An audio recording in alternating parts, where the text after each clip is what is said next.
Dans un contexte régional jalonné de tensions au Moyen-Orient, l'assassinat du colonel Sayyad Khoudaï continue de faire des remous. Le porte-parole du ministère des Affaires étrangères iranien, Saïd Khatibzadeh, a déclaré que des éléments terroristes liés aux forces de l'arrogance mondiale étaient impliqués dans cet acte qu'il n'a pas hésité à qualifier de crime de lèse-humanité.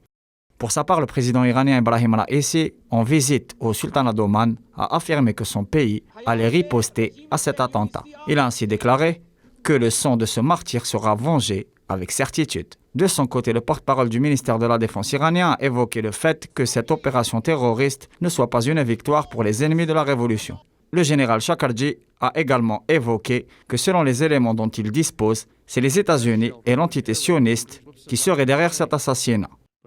Pour rappel, le général Qasem Soleimani, chef des gardiens de la Révolution, ainsi que Abu Mahdi el-Mohandes ont été la cible d'un attentat perpétré en Irak. Téhéran a riposté à cet assassinat en déclenchant une série d'attaques contre des bases américaines dans la région, à l'instar de celle de Ain el-Assad. Téhéran, qui avait annoncé son intention de cibler la présence américaine au Moyen-Orient, a justement annoncé la destruction d'un site d'espionnage utilisé par les services de renseignement sionistes à Erbil, dans la région du Kurdistan, au nord de l'Irak. Pour rappel, un grand nombre de scientifiques iraniens, principalement impliqués dans la recherche atomique, ont été la cible d'élimination physique perpétrée dans différentes zones.